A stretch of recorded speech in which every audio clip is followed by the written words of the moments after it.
Would it be valuable to you if your marketing could directly impact your bottom line? Like, think about it. So, your marketing is focused on growing your bottom line, not just growing your likes and followers. Like, if that's you, you're in the right place. Because today we are joined by the amazing Lindsey Breitwieser, who will be sharing how you, as a business owner, can share your gift with the world in a way that drives profit while at the same time decreasing the risk of burnout. Yeehaw. So I am awesome Angie Engstrom, honoring the awesomeness in you. And I'm Gita Adgard, and I just want to welcome you once again, Lindsay. We are so happy to have you here today. So, big welcome. Thank you. I'm so excited to be here. We're excited to have you, so that's perfect. Okay, now some of you might not know Lindsay, so I'm gonna do a short bio for her at the beginning. Lindsay has 15 years of experience in working in 7 and 8-figure agencies until she went on to found her own company, the CMO Lab, where she helps female business owners create revenue-focused marketing plans and convert their marketing efforts into sales.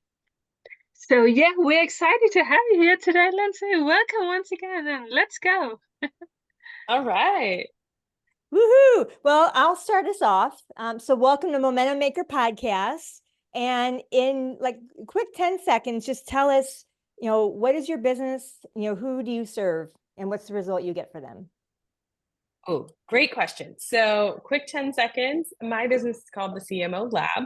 Now, I operate as a fractional CMO for larger scale businesses, but over the past few years have really created the CMO Lab to help more post revenue, yet still early stage founders, those not quite at 7 figures yet, get the C suite level marketing help that they really have never been able to access before. So, what I do in the CMO Lab is really teach those earlier stage founders how to use marketing as a revenue generating tool, not just a real not just an avenue to create collateral, right? To do social posts or emails and create a lot of things, but how to actually use it as a tool that will grow their business.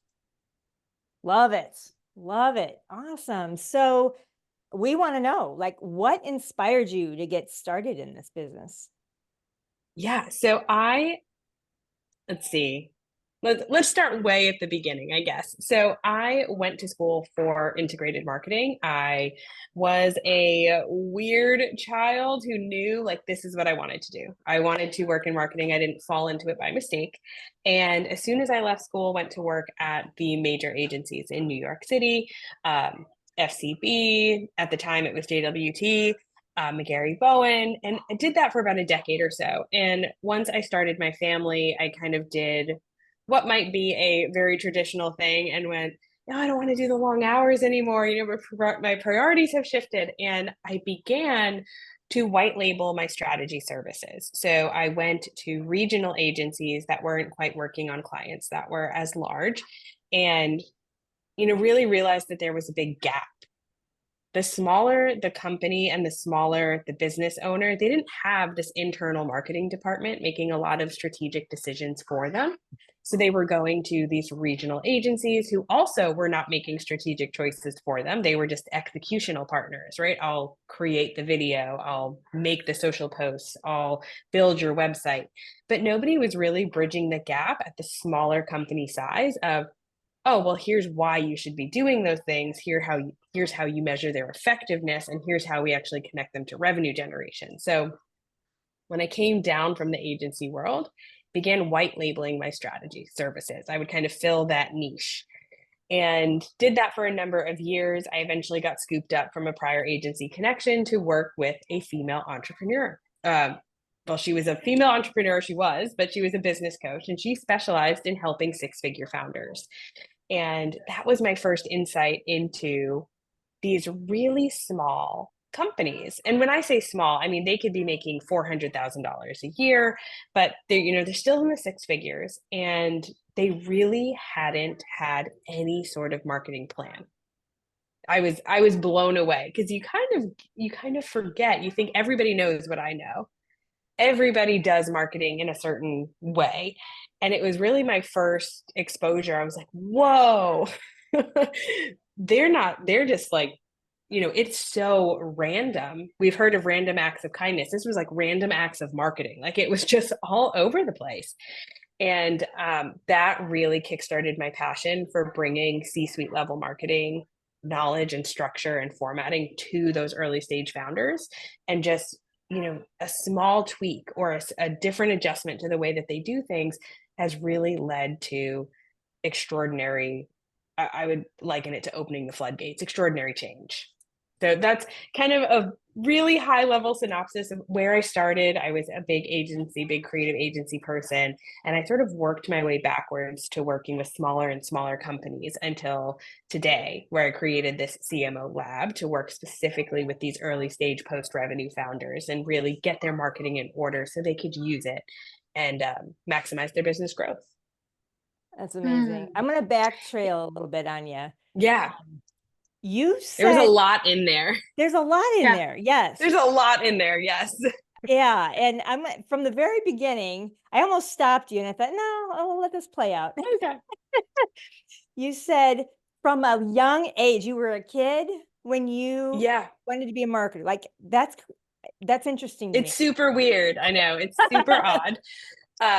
But no, I always had a fascination with commercials. So like when Looney Tunes were on, I would watch the commercials and I would ignore the show. And I went to school to study. When I was in high school, I had all of my projects. I actually created ads for my projects. Like I would bring in like print ads. Like I would make ads. And then when I went to school, I obviously went right for integrated marketing, because the program I went to had connections to the big agencies. Like I knew that's where I wanted to go. Like I was like, nope, that's exactly what I'm going to do. And I studied psychology because I wanted to be like, I was never fascinated with the pictures. I was fascinated with the reasoning behind why do you say it that way? Or like, why do this? Or what's the insight behind that? So I actually studied psychology and marketing together because I wanted to, basically it's called being a planner, but I was more of a strategic person. I didn't create graphics. I didn't write copy. I was like, nope, this is why we do this, like understanding consumer journey and human behavior. But yeah, it's not usual to like be in high school and be like, here's a print ad, but that was me. I love that. That's amazing. So yeah, so do I. You use the word integrated marketing. At what age did you learn that term and what is that? Like explain that. So that was probably, I learned integrated marketing in high school. That was the name of the program that I did in college. And really all that was to say marketing is an ecosystem, right? Nothing works in isolation. Like ads don't work by themselves and PR doesn't work by itself and your branding doesn't work by itself. It all actually has to integrate, all has to work together, right? This can't be a disjointed experience for the end buyer. So when I went, my program in school wasn't one specific subset of marketing. It exposed me to all of it. That's wonderful. It was cool. Yeah, I really love this, I gotta say, because my soft spot is a combination of marketing and psychology too. It's so fascinating. It's so fascinating. Yeah, it really is. So I'm sort of curious to know how you work with your clients. Do you have a precise process for working with them, some kind of system, or yeah? Yeah, and so the way I work in the CMO Lab is two really specific ways. One is group coaching. So there's a cohort of students, of founders that are all at this level, and we go through the 6 steps of building a marketing plan together week by week. If they're not interested in doing it in a group or a cohort doesn't align with really their timing, I can do it individually. We still go through the 6 steps of building that marketing plan together, or I can do it for you. Right? When we get to be a fractional or an advisor, it's me doing the work. But just that's not accessible to most earlier stage founders because got to have a team often for that to work. You got to have a higher spend for that to work, right? My consulting or plan building services can't tap out all your resources. Otherwise, it's not worth it. So those are the ways I work. The two main ones are in the group and one-on-one. Now, the process that we go through is, like I said, there's really 6 main steps that we focus on in building a marketing plan. And my favorite part about them is that I did not invent them. I have like a really big thorn in my side for people who are like, this is my proprietary process that I made up and no one else does it. And I'm like, nope, this is how all the big brands do it. Like, I didn't make this process up. But what we do in those 6 steps is I teach business owners first and foremost how to set a healthy brand foundation. Now, most businesses believe they have one. You don't launch without thinking through a lot of those factors, but we do a quick check, make sure that we love it, that it's converting as it should, that there aren't any ways that we can make it any stronger. Then we go into data collection. So I teach the business owners how to work through sales data, right? Everything we do really has to ladder back to business growth. Otherwise, what's the point? Mm-hmm. That's, the first time I get on the phone with an entrepreneur, I'm like, if you're not making money from it, then you have a hobby, not a business. So let's talk about some revenue generation. So we understand sales data, teach them how to analyze that, how to segment a lot of that. Then we look at marketing performance data, and then we'll look at budgeting and budget data. So second step, like, we're gathering a lot of that.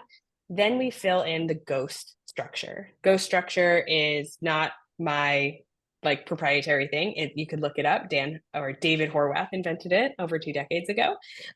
It stands for goals, objectives, strategies, and tactics. And it is a simple 3-part framework that really forces you to prove why you're doing the marketing you're doing. I liken that to airport math. If you have a flight at 2:00, you make a lot of choices and you have to prove along the way, like, oh, if my flight's at 2, I want to get to the airport at this time. Well, why? Oh, because I know it's going to take me this long to get through security. I know it's going to take me this long to get to the gate. Okay, if you want to get to the airport at that time, when do you leave the house? Oh, why? Because I've driven it before and I know, right? You have to prove every single step of the way why that's the right choice. So we take all of our data that we gathered and we fill out this ghost structure. Everything you put in the ghost structure has to be proven. So that is the first time the business owners, that's the hardest step, but it's really the first time that the business owners go, oh, like, this is going to work. And I know it's going to work because I just had to prove it with data, right? With sales data and marketing performance data, just like getting to the airport, right? You had to prove, that that's the right time to leave because you provided all the rationale. You looked at all the data points. So then we build this ghost that is 3 steps in itself. It's goals and objectives, marketing focus and strategy, and then the individual tactics that you will be doing. And then we kind of just finish that out. Once you have the ghost, it's really, really simple to say, what are the KPIs against these specific objectives we just proved, right? How are we going to measure that they work over time? We phase out your timeline. When are you going to do them? Looking at the seasonality of your specific business. If you're in retail, Q4 is big, right? Like, we look at all of those factors to determine when are you going to do these marketing activities. And then we set sort of a actionable timeline. Great. You know when? Now, what do you have to do today? What do you have to do in the next 90 days to move this forward? How do we go from point A to point B? And that's really the process we walk through. And at the end of that, the business owner is left with a complete marketing plan that shows them exactly what they're going to do, when they're going to do it, how they're going to measure its effectiveness, basically how they're going to reach their financial goal. Oh, wow. I really like that you have this foundation, because a lot of marketers sometimes is like, putting their finger in the air, say, oh, we might be doing this. But you actually, you got the foundation right. I love that. Yeah. The big difference between doing something like most business owners don't make a marketing plan. They don't, just because they either don't know what it is or it's complex and it's confusing. And that's why it's very senior marketers at this CMO level, the high level consultant or advisor level that would do this sort of revenue focused process. And that it's a huge jump from going like, I guess we'll do this, or like, I guess I need a new website, to, well, why do you need a new website? Where's the proof? like what's going on in the business, tell me the state of the business. We end up making those choices from a place of how is this going to impact my bottom line, what's going on with the sales, with the revenue in the market. We kind of have to prove the choice before we do it, and that is a huge switch for a business owner of, you should know how this is going to work before, not after. None of this like, we'll see which way the wind blows, or like, hopefully it worked out at the end. It really is a process that forces us to find any gaps and fill them in before we do it. I love the airport math. It works. Everyone's like, yeah, I do that every day. Like, I get that, right? That's awesome. And then, so that's a lot to keep track of. Do you have a certain type of, there's so many different softwares out there to keep track of things. Like, do you have a favorite that you like to use to help organize these businesses, or do you let them choose their own, or how does the organization of all this look? No, it's not as much as you think it is. So it sounds like a lot of data and information, but usually when we're looking at the sales data, any type of business has some sort of processing software for payment. They're not like taking cash in hand usually.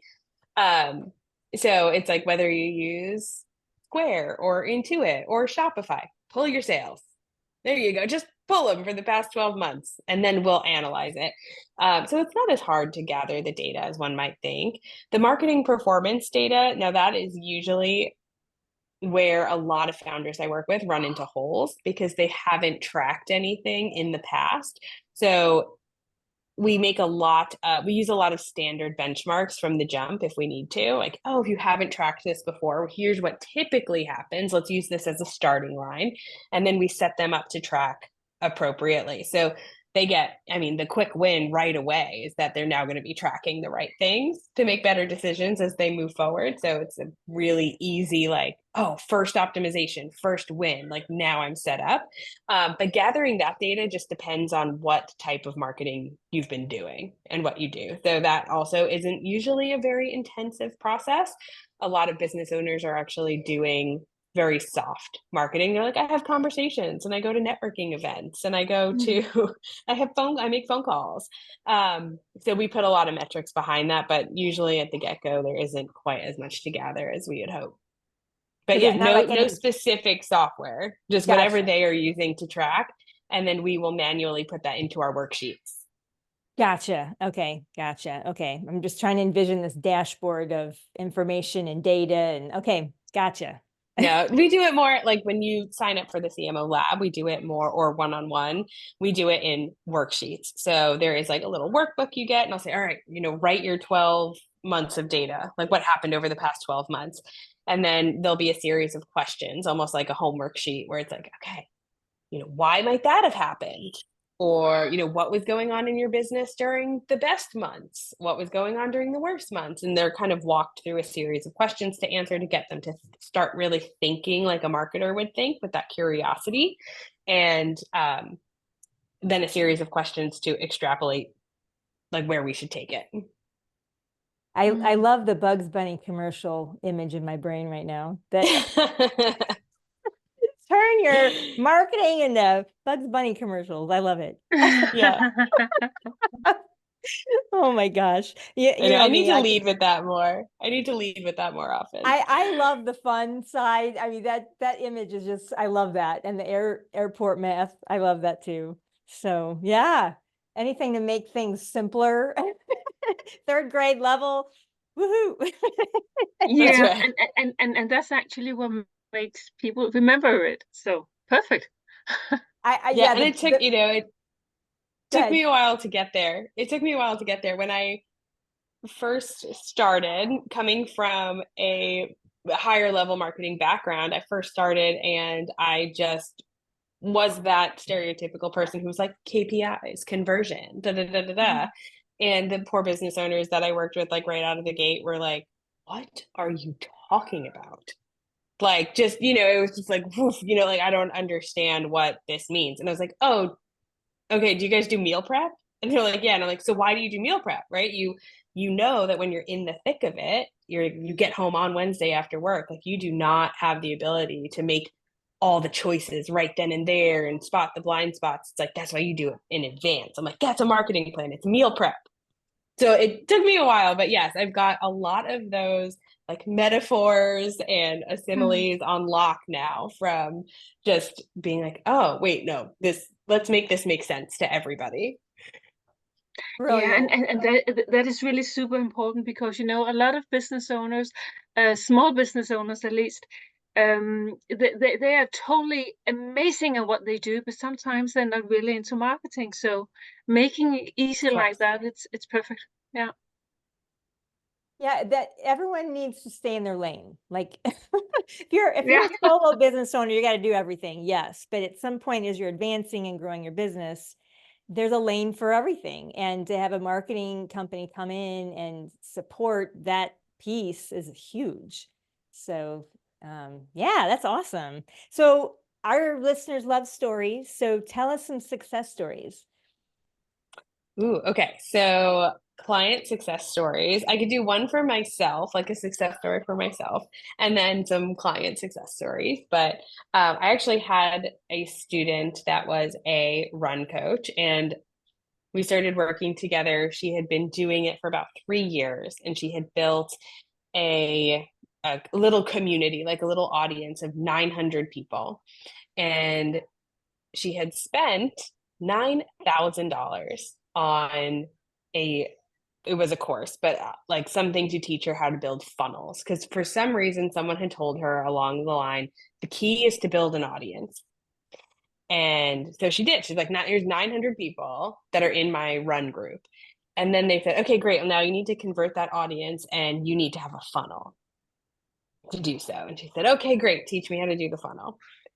And this really goes back to the plan and integrated marketing is that those things by themselves are dead. Like they're dead, right? Great. You have an audience, but if your targeting isn't great, you're going to have exactly what happened to her. She's 900 people and nobody buying. Nobody bought. And then she built this whole funnel. Somebody said, you need to do this. She said, okay, great. She built a funnel. Well, she wasn't really clear of like how people were going to go through the funnel, how she was going to sell them through the funnel. That brand foundation was really off. So all of the language in her funnel was off. She built all the components, but again, no sales. So we started working together. 900 people, no sales, $9,000 to build funnels, no sales. So we went through our 6-step process in about 6 weeks. We refined her brand foundation, set up her ghost structure. So what are your revenue goals? How exactly are your people going to get from A to B, right? How does your business drive revenue? Let's look at the sales data, like of people that you've worked with in the past, how'd they find you? What has worked? Let's look at your marketing budget. Where are you going to put that? What's going on with runners, seasonality, trends? How are we going to phase this out? And we thought through all of her focuses, all of her marketing tactics in 6 sessions. Took 6 weeks. She ran with that, and in under a year, 9 months later, she messaged me and said, I have gotten the most sales that I've ever gotten in 3 years of doing this business because we changed her targeting. She had gotten 26, she'd increased her leads to her free webinar by 26 times because she changed her messaging and her brand foundation. And she had people reaching out to her. She had pre-sales for her webinar. They didn't even go through her webinar to work with her because she had a clear path for being like, hey, if you start here, then you go here, then you work with me. This is the journey. And she had all of her marketing lined up to focus on revenue generation, not audience building. So she ended up in 9 months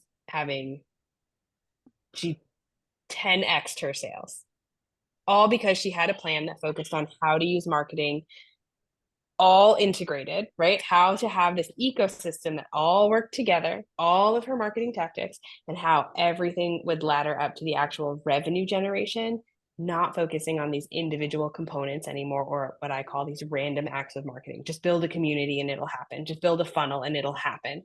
And she did those things and it didn't happen.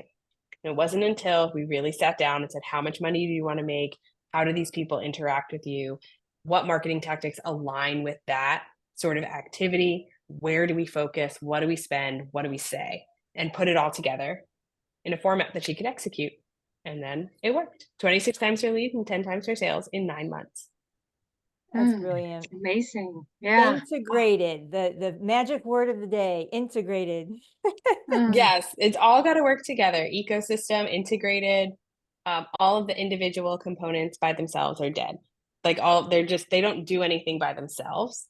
So that is a huge pet peeve of mine with the marketing industry, is that it's so siloed. It's so broad. There's so many activities that fall underneath marketing that you can really find a specialist for any one. And you can, hire somebody who's like, well, you really need a good website. And you're like, yeah, you do, but you also need to be driving traffic to that website, and your business has to support conversion on that website. And if that's not how your buyers buy, well, then that website don't mean anything. Or you can have somebody who's like, you need paid ads, or you need a funnel, or you need PR. And unless you can look at all of these individual elements and say, do they actually fit with how my business generates revenue and how my buyers buy? And if the answer is yes, great, they can be in the ecosystem. If the answer is no, don't do it. But none of the people who just work on that like one individual siloed piece will ever tell you don't do it or you don't need it. They'll be like, yeah, you need a website. Your buyers don't buy on a website. Like, maybe you don't. Like, maybe you don't. So that's my big pet peeve. It does all have to be integrated. It all has to work together in an ecosystem, and that ecosystem has to result in leads and sales. Otherwise, they're not going to happen. Yeah, it's So slowing true. down to go fast. And that's a hard thing for not only just in the marketing industry, just across all industries. People don't want to take the time to plan. They're like, oh, shiny object, let's do this. And there's people selling each of those little things. And most people in the world, I don't care what industry it is, if they don't step back and to make that plan, I mean, this goes across, I'm thinking like landscape industry. Like you could go to Home Depot and pick up a plant and throw it in the yard, but was that the right plant? Was it the right place? Yeah. If you don't have the plan, you're just, are you ready to dig a hole? Oh, now you got to go to the store and get a shovel. Like, there's no plan. Yeah. And same thing like a house. Why do people hire a general contractor to build a house? Like they've got the overall big plan and they know how to put it together. Or, I know people that have been trying to redo their kitchen for years and they still haven't finished it because they don't have the whole thing mapped out. So it goes across all industries. So important, that integration piece. Yeah, I think you said it so beautifully, is that people don't want to slow down. And when you are dealing with founders, the one thing I know to be true is that passion is impatient. And we are so passionate about the things that we do for us, right? We start these businesses because we're great at, I don't know, this service that helps somebody, or we're about the jewelry that we make, or the candles that we make, or, we're so passionate about it. And passion is impatient, right? We're like, where are the sales? Where are the sales? What else can I do to get that quick hit? And yeah, you said that so beautifully. It's like people don't want to slow down, and passion is impatient. It is so impatient. But if they don't, and they often don't, right? If they don't slow down and build that plan, they are going to hit a point of diminishing returns. And, in the intro, you said like how to kind of focus your marketing while doing less or avoiding burnout.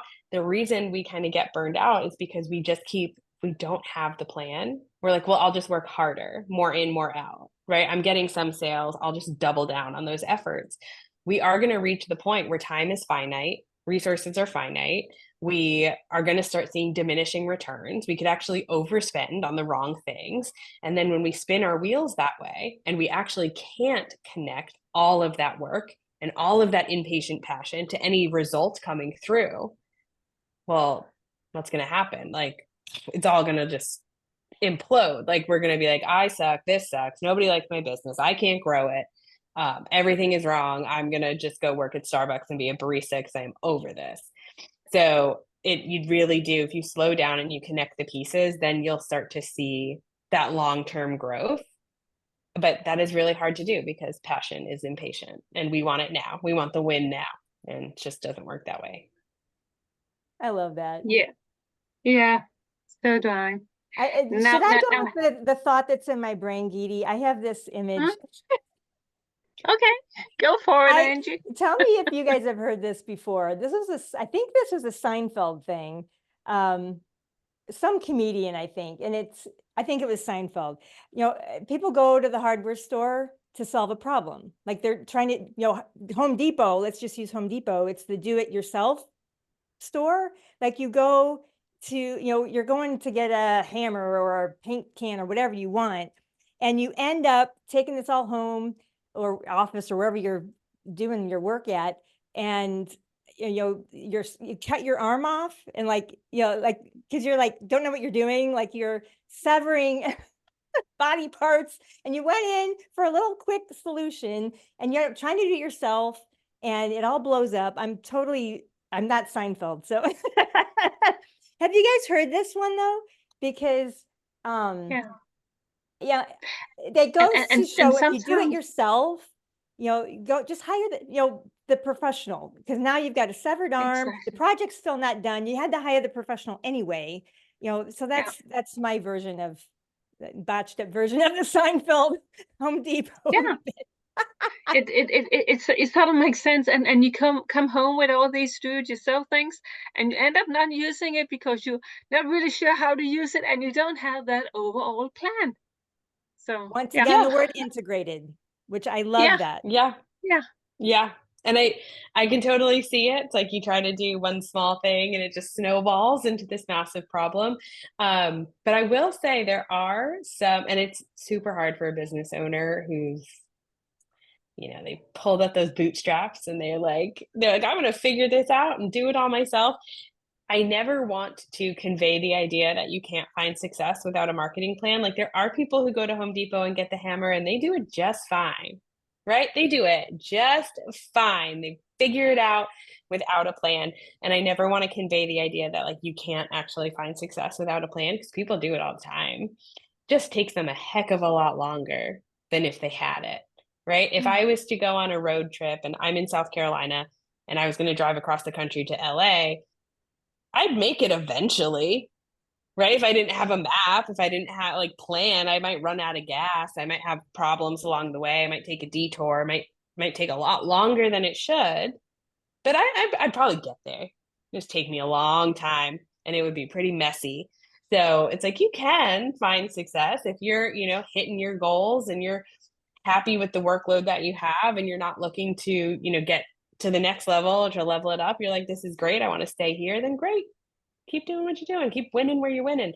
But if you're like, I would rather save the heartache and I would rather not run out of gas and I would rather not do the detours, and why do I want it to take 3 years when it can take 1 year? Then you are the person who you should get your plan together. Love it. Makes sense. Yeah. All right, Geety, okay. Yeah, I'm just gonna ask you this question because it seems obvious to me, but when people end up not working with you, what's your impression? What's holding them back? Ooh, fear. That's fear easy. Of what? Fear of failure. They don't believe in themselves, truly. And because I listened to, this is very, very true. When people decide not to move forward with a plan, it's because there's no concrete evidence that the plan will work. And what I mean by that is we do all the due diligence, but a plan is really still a piece of paper. You have to execute it, right? I could download all the workouts I want. They're not going to do anything sitting on my computer. I actually have to do them. So that is sometimes really scary, right? Because if I tell you exactly what steps to follow, and then you go through the effort and you build this plan and you do all of that work and you don't believe that you're actually going to follow through with it, it's worthless.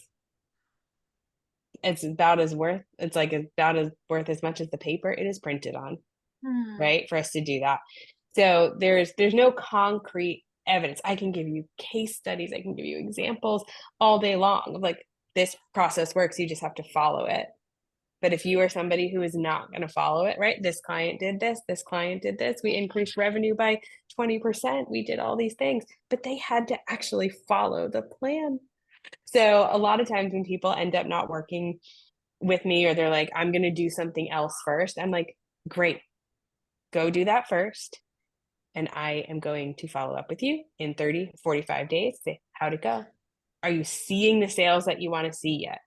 Do you understand how to connect the dots yet? Not understand, because that kind of feels like a little finger waggy, but like, hey, are you seeing the sales from that you thought you would? Is that a replicatable process? Is that getting you where you want to go? And if they're like, no, I'm like, okay, you want to like sit down and figure out how now that you tried that one more thing, that next tactic. But yeah, that's normally the thing. Fear. They're like, oh, what if I do this and I build this plan and I don't follow through with it? I'm going to look for the next quick hit solution. That's probably the biggest thing. The next shiny object, or Yeah. And I know the most common answer, I'm sure if you ask people, any other business owner, right? Like, what's the objection? They're going to be like, price and time. Price and time. Yeah. For me, it's never price. Like, it's always fear. Like, if you don't want to invest in my course and it's not significantly expensive, I know that I work with 6-figure founders. I'm not like, that'll be $60,000, right? Like, I know that they are 6-figure founders. It cost, I think, $1,500 a month to do it one-on-one. Like, it's very affordable.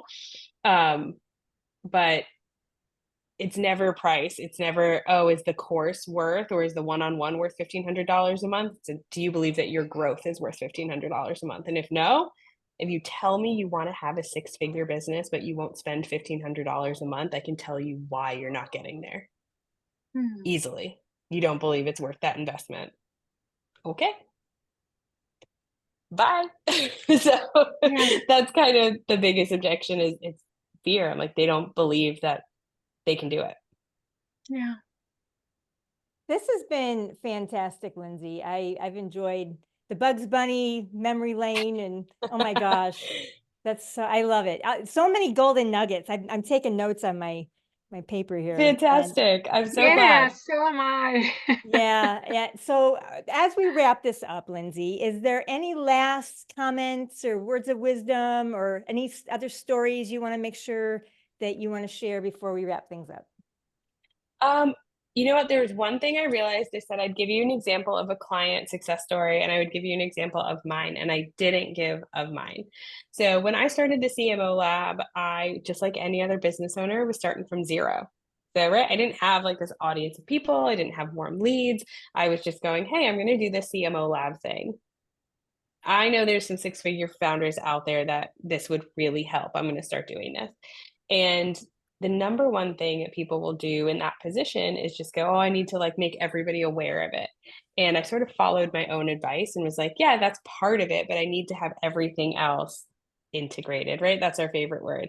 What happens when I make somebody aware of it? What's the process to get from somebody from A to B? How do I convert these people? How do I nurture these people? What does the buying process look like?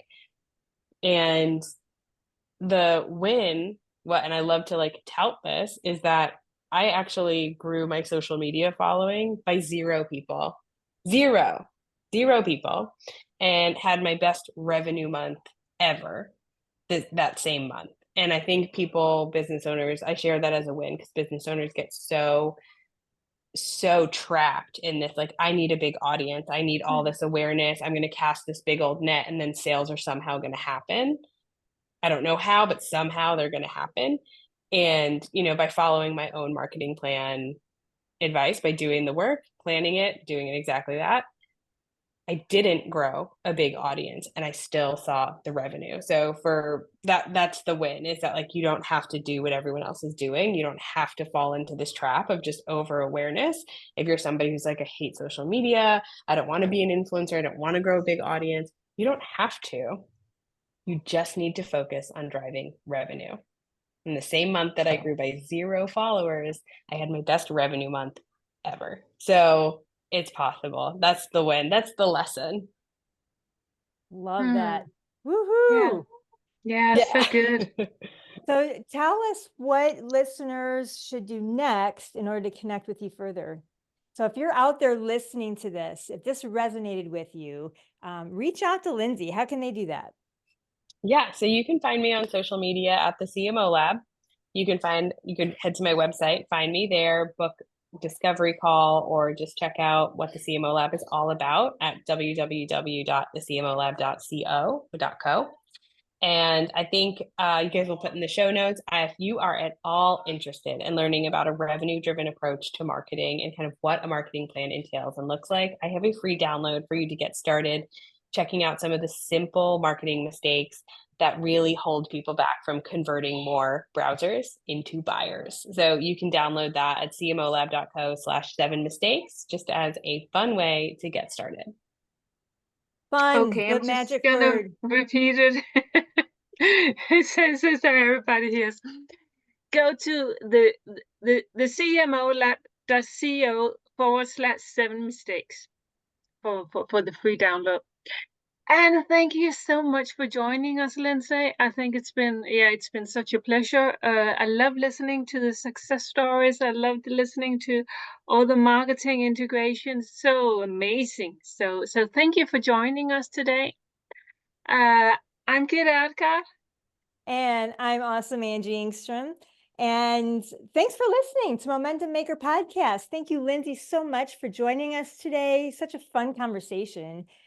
So listeners, keep your momentum, keep moving forward. And if you are listening here and you happen to be a course creator or a coach, and you're spending too much time selling one-on-one, and you're ready to condense time and start selling one-to-many, that's what Geety and I do. And just open up a tab on your browser and go to elitevirtualstages.com/blueprint and learn how you can turn your expertise into 6- and 7-figure days using live transformational virtual masterclasses.